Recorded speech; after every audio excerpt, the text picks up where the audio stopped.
Hello friends, आज मैं आपके सामने डिस्कस करने जा रहा हूँ क्लास 10th का एक बहुत ही इंपॉर्टेंट क्वेश्चन जो कि दे रखा है prove that root 3 is irrational.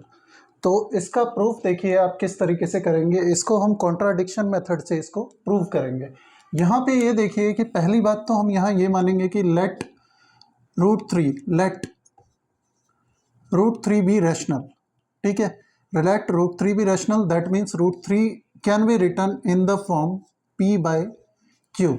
Okay, p by q where p and q are integers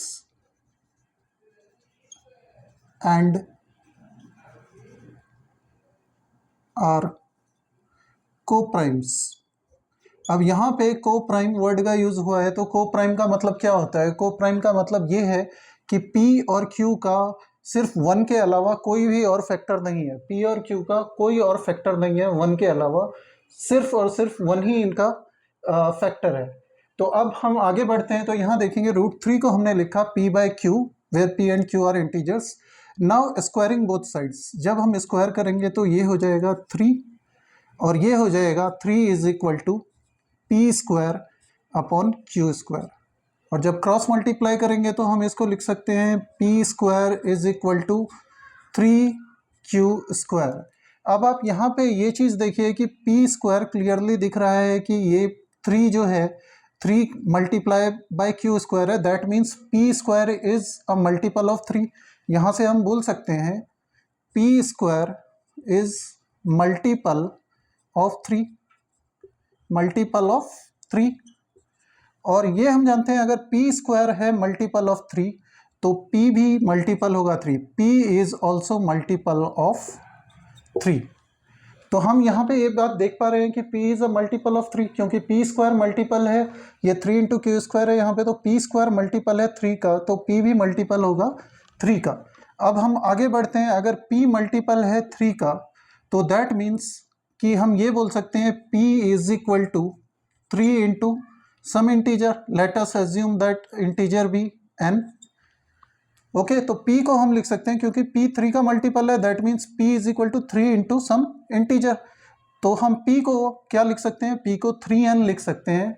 तो हम इस इक्वेशन में इक्वेशन 1 में हम इस p की वैल्यू पुट करेंगे। ठीक है, तो यहाँ पे अगर हम p पुट करते हैं तो 3 इज इक्वल टू क्या हो जाएगा? p की वैल्यू हम रख देंगे 3n, तो ये हो गया 3n square upon q square. Okay, तो हम इसको लिख सकते हैं 3q square is equal to 9n square, या फिर 3 और ये कैंसिल हो गया, 3 1 जा 3 और 3 3 जा 9, तो q square is equal to 3n square. तो यहाँ से हमको ये पता चल रहा है q square is multiple of 3, q square is multiple of 3। और अगर q स्क्वायर मल्टीपल है 3 का तो q is also multiple of 3।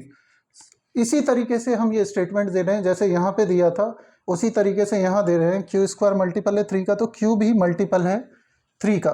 तो इससे हमको ये पता चलता है p भी जो है वो 3 का मल्टीपल है, q भी 3 का मल्टीपल है। लेकिन हमने स्टार्टिंग में ये बोला था कि ये कोप्राइम्स हैं, इनके फैक्टर क्या हैं? सिर्फ और सिर्फ 1 ही इनका फैक्टर है। और ये बात यहाँ पे जब हमको पता चल गया कि 1 के अलावा 3 भी इनका फैक्टर है, तो यहाँ हम लिखेंगे now we can see that 3 is a factor of both p and q, both p and q. Therefore our assumption was wrong, because therefore our assumption was wrong।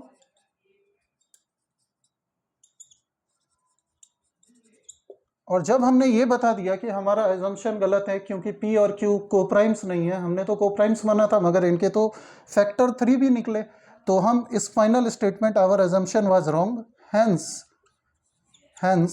Root 3 is irrational.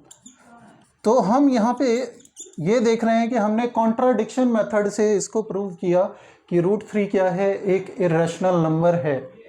तो उम्मीद करता हूँ ये question आपको बहुत अच्छे से समझ में आ गया होगा। Thank you.